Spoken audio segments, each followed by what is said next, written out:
इंसान लालच में इस कदर से अंधा हो जाता है कि उसे अच्छे और बुरे की परख ही नहीं होती है।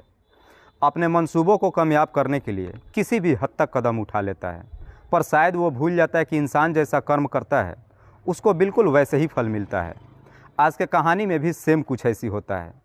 एक लड़का अपने मंसूबों को कामयाब करने के लिए एक ऐसा गलत फैसला ले लेता है जिसकी वजह से एक लड़की हमेशा के लिए इस दुनिया को छोड़ के चली जाती है। असलियत जब लोगों को मालूम चलता है तो इसे सुनने के बाद किसी को भी अपने कानों पे यकीन ही नहीं होता है। नमस्कार, आदाब, मैं हसमुद्दीन और आप देख रहे हैं सफ़र क्राइम तक। आज की जो सच्ची घटना मैं आपको सुनाने वाला हूँ, दरअसल ये घटना है मध्य प्रदेश की। मध्य प्रदेश का एक ज़िला पड़ता है नरसिंहपुर और इसी नरसिंहपुर ज़िले का एक थाना पड़ता है साईखेड़ा। बात कर रहा हूँ मैं 25 फरवरी 2023 के शाम के करीब 5 बजे के आसपास।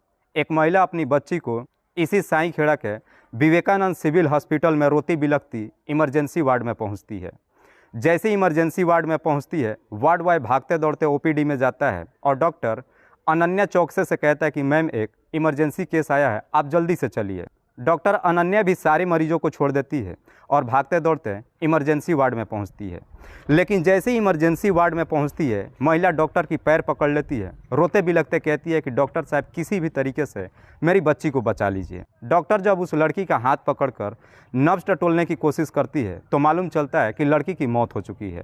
डॉक्टर काफ़ी अफसोस जताते हुए महिला से कहती है कि हमें माफ़ कीजिए, आपकी लड़की के रास्ते में ही मौत हो चुकी है। डॉक्टर जैसी इस तरह की जवाब देती है, वो महिला और उसके साथ आई हुई उसकी एक और बेटी दहाड़े मार करके रोना धोना शुरू करती है। डॉक्टर तुरंत ही इस बात की सूचना साईखेड़ा पुलिस थाने में दे देती है। पुलिस भी हॉस्पिटल में पहुंचती है और सबसे पहले उस लड़की की डेड बॉडी को अपने कब्जे में लेकर पोस्टमार्टम के लिए भेज देती है और फिर इसके बारे में उस लड़की के माँ से पूछताछ करती है। लड़की की माँ कहती है कि साहब मेरा नाम बबली अवस्थी है, मेरे पति का नाम डॉक्टर शिव सागर है। दरअसल मेरे 2 बच्ची हैं, जिसमें बड़ी बेटी का नाम खुशबू अवस्थी जिसकी उम्र है 24 साल और ये मेरी छोटी बेटी शिखा जिसकी उम्र है 23 साल के आसपास। मेरे पति का कुछ साल पहले ही मौत हो चुकी है। आज दोपहर के वक्त हम तीनों साथ बैठ कर के खाना खाए। खाना खाने के बाद मैं ऊपर कमरे में सोने के लिए चली गई। करीब 3 बजे के आसपास जैसे ही मेरी नींद खुली तो मैंने देखा कि मेरे बगल में मेरी बड़ी बेटी खुशबू भी सोई हुई है। मुझे थोड़ा सा बाथरूम में एहसास हुआ। मैं ऊपर से उतर करके नीचे बाथरूम के लिए गई, लेकिन जैसे ही बाथरूम में पहुंची तो वहां पे मैंने देखा कि मेरी छोटी बेटी शिखा काफ़ी गंभीर अवस्था में पड़ी हुई है। उसके सर से काफ़ी मात्रा में खून बह रहा था। जैसे ही मैंने अपनी बच्ची को इस हालत में देखा, मैंने आवाज़ देकर खुशबू को भी नीचे बुलाया। खुशबू जैसे ही आई, उसने तुरंत 108 नंबर पर फ़ोन करके एम्बुलेंस को बुलाया और तुरंत ही हमने अपनी बच्ची को लेकर हॉस्पिटल में आया। मुझे लगता है कि शायद मेरी बच्ची का बाथरूम में पैर फिसल जाने की वजह से उसके सर में चोट आई है, जिसकी वजह से उसकी मौत हो गई है। पुलिस बबली के ही तहरीर पे कंप्लेन दर्ज कर लेती है। पुलिस को भी लगता है कि शायद शिखा के पैर फिसलने की वजह से ही मौत हुई है। लेकिन जैसे ही 2 दिन का समय गुजरता है, शिखा का जब पोस्टमार्टम रिपोर्ट आता है तो एक बड़ा ही चौंकाने वाला खुलासा होता है। दरअसल पोस्टमार्टम रिपोर्ट से मालूम चलता है कि बबली के सर में जो चोट लगा था वो गिरने की वजह से चोट नहीं लगा था, बल्कि उसके शरीर में और भी कई सारे घाव थे और वो घाव किसी नुकीले चीज़ से दिए गए थे। पोस्टमार्टम रिपोर्ट से ये साफ खुलासा हो जाता है कि शिखा की मौत पैर फिसलने की वजह से नहीं हुई है, बल्कि शिखा की हत्या की गई है। जैसे इस तरह का पोस्टमार्टम रिपोर्ट आता है, पुलिस अब काफ़ी हरकत में आती है और फिर इस केस की छानबीन करना शुरू करती है। पुलिस इस केस की छानबीन करने के लिए सबसे पहले बबली के घर पे जाती है। बबली और उसकी बेटी खुशबू से पूछताछ करती है कि क्या उस दिन तुम्हारे घर पे कोई और भी आया था। इस पे खुशबू कहती है कि साहब हम दोनों दोपहर के वक्त खाना खा करके सो गए थे, हमें नहीं पता कि हमारे घर पे कोई आया था कि नहीं आया था। पुलिस के लिए भी अब ये केस काफ़ी चैलेंज हो जाता है, लेकिन पुलिस भी अपने जिद से पीछे नहीं हटती है और फिर इस केस की छानबीन करने के लिए अपने खबरियों को भी काम पर लगा देती है। साथ ही साथ आस पड़ोस के लोगों से भी पूछताछ करती है। पुलिस इस केस की छानबीन करने के लिए खुशबू से उसकी बहन शिखा के मोबाइल नंबर मांगती है ताकि उसका CDR निकाल सके, जिससे पता चल सके कि शिखा ने आखिरी बार किससे बातचीत किया था। पुलिस जब खुशबू से शिखा का मोबाइल नंबर मांगती है तो खुशबू कहती है कि साहब शिखा 1 नंबर नहीं चलाती थी, बल्कि 3 से 4 नंबर चलाती थी। पुलिस जब शिखा के बारे में और ज़्यादा खुशबू से पूछताछ करना शुरू करती है, खुशबू भी जब पुलिस वालों के सवालों के जवाब देना जब शुरू करती है तो उसके जवाब से पुलिस को कहीं ना कहीं खुशबू के ऊपर ही शक चला जाता है। लेकिन शक के आधार पर पुलिस खुशबू को अपने कस्टडी में नहीं ले सकती थी। इसीलिए पुलिस अब आस पड़ोस के लोगों से पूछताछ करती है तो आस पड़ोस वाले कहते हैं कि साहब खुशबू का एक लड़के के साथ में लव अफेयर चल रहा है, लेकिन हमें नहीं पता कि वो लड़का कौन है और कहाँ का रहने वाला है। पर अक्सर वो खुशबू के घर उससे मिलने के लिए आते जाते रहता था। पड़ोसी जैसी इस तरह की बात कहते हैं, पुलिस अब इंटरनल ही इस केस की छानबीन करना शुरू करती है और इस केस की छानबीन करने के लिए खुशबू के मोबाइल नंबर का सीडीआर निकालती है। पुलिस जब खुशबू के मोबाइल नंबर का सीडीआर निकालती है तो पता चलता है कि उस सीडीआर में एक ऐसा नंबर है जिस पे खुशबू पिछले कई महीनों से लगातार बातचीत करते आ रही थी। पुलिस जब उस नंबर का डिटेल्स निकालती है तो मालूम चलता है कि वह नंबर किसी राहुल सिंह के नाम पर रजिस्टर्ड है। पुलिस जब राहुल के मोबाइल नंबर के सीडीआर के साथ साथ उसके मोबाइल का जब लोकेशन निकालती है तो मालूम चलता है कि 25 फरवरी 2023 को राहुल खुशबू के घर के आसपास ही मौजूद था। पुलिस अब इसी शक के आधार पर खुशबू को अपने कस्टडी में ले लेती है और कस्टडी में लेकर थाने पहुंच जाती है और पुलिस खुशबू से राहुल के बारे में पूछताछ करती है और साथ ही साथ उसकी बहन शिखा के भी हत्या के बारे में पूछताछ करना शुरू करती है। पुलिस जब खुशबू के साथ में सख्ती दिखाना शुरू करती है, खुशबू के सामने भी अब कोई रास्ता नहीं बचता है और आखिरकार मजबूर होकर अपनी सच्चाई कबूल कर लेती है। खुशबू बताती है कि राहुल उत्तर प्रदेश के ज़िला अमेठी के रामगढ़ गांव का रहने वाला है। राहुल जिसकी उम्र है लगभग 27 साल के आसपास। बात है आज से ठीक 1 साल पहले साल 2022 के जनवरी महीने की। खुशबू रात्रि के वक्त अपना फेसबुक चेक कर रही थी, तभी देखती है कि उसके फेसबुक पे एक रिक्वेस्ट आया है राहुल सिंह के नाम से। खुशबू जब राहुल के फ़ोटो को देखती है, उसका फ़ोटो देखकर खुशबू को कहीं ना कहीं पसंद आ जाता है, इसीलिए राहुल का प्रोफाइल चेक करती है। राहुल का जब प्रोफाइल चेक करती है तो मालूम चलता है कि राहुल उत्तर प्रदेश का रहने वाला है। खुशबू तुरंत ही राहुल का फ्रेंड रिक्वेस्ट एक्सेप्ट कर लेती है और फिर कुछ ही दिन के बाद राहुल खुशबू को उसी फेसबुक के ज़रिए एक मैसेज करता है, हाय हेलो करता है। जैसे ही मैसेज करता है खुशबू भी उस मैसेज का जवाब देती है और फिर फेसबुक के ज़रिए दोनों के बीच में चैटिंग होती है। दोनों के बीच में जब चैटिंग शुरू होता है, दोनों एक दूसरे से अपना परिचय देते हैं। परिचय जब होती है, दोनों के बीच में दोस्ती हो जाती है। जब दोनों के बीच में दोस्ती हो जाती है, एक दिन राहुल खुशबू से कहता है कि आप मुझे अपना नंबर दे दो, क्यों ना हम दोनों नंबर से ही बात करें। राहुल जैसी इस तरह की बातें कहता है, खुशबू भी अपना नंबर राहुल को दे देती है। उसके बाद से राहुल और खुशबू के बीच में लगभग 2 महीनों तक बातचीत होता है। बातचीत करते करते आखिरकार राहुल और खुशबू के बीच में लव अफेयर शुरू हो जाता है।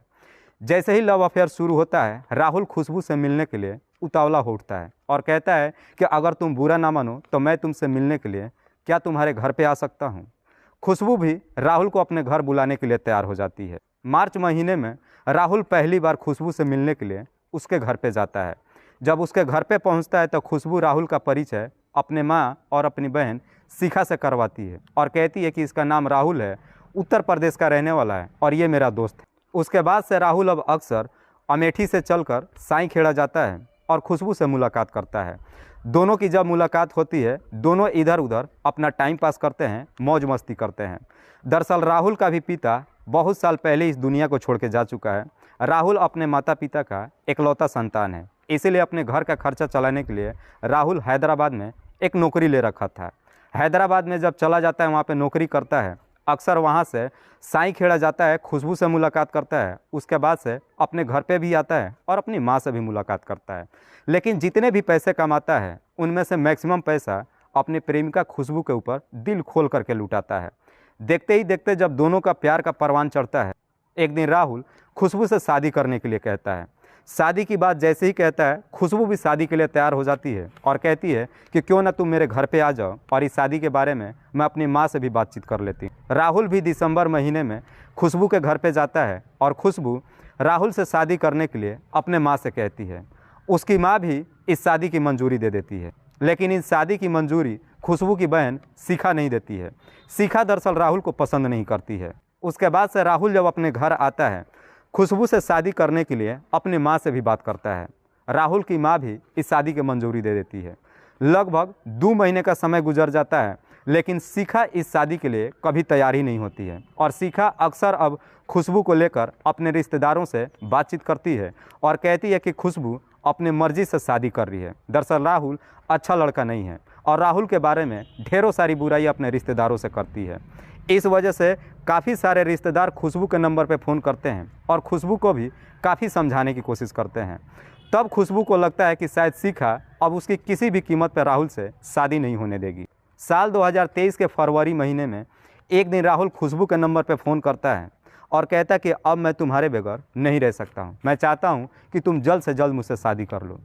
खुशबू कहती है कि शिखा अभी भी शादी के लिए तैयार नहीं है। दरअसल खुशबू और शिखा का बचपन से ही नहीं जम रहा था। हमेशा दोनों हर छोटी मोटी बातों को लेकर के झगड़े तकरार करते थे। खुशबू राहुल से कहती है कि शिखा हमारी खुशी को देखकर बर्दाश्त नहीं कर रही है और शिखा को रहते हुए हमारी शादी भी नहीं हो सकती है। अगर वाकई में तुम मुझसे शादी करना चाहते हो तो मेरी बहन शिखा को इस दुनिया से हटा दो, वरना मैं अपनी बहन शिखा से इस कदर से तंग आ चुकी हूँ कि मैं ही किसी दिन घर छोड़ करके चली जाऊँगी। खुशबू जैसी इस तरह की बातें कहती है, इसे सुन करके राहुल भी काफ़ी डर जाता है। उसे लगता है कि शायद खुशबू अब उसे छोड़ करके चली जाएगी। खुशबू की बात तुरंत ही मान जाता है और फिर शिखा को इस दुनिया से हटाने के लिए एक षड्यंत्र बना देता है। और फिर इसी षड्यंत्र के तहत 25 फरवरी 2023 को सुबह सुबह राहुल अमेठी से चलकर साई खेड़ा पहुंचता है। साई खेड़ा जब पहुंचता है तो रास्ते में ही कुछ नींद की गोलियां ले लेता है और फिर साई खेड़ा में पहुंचकर खुशबू के नंबर पर फ़ोन करता है। उसके घर पे नहीं जाता है, बाहर मिलने के लिए बुलाता है। खुशबू जब राहुल से मिलने के लिए जाती है तो नींद की गोलियां खुशबू को दे देता है।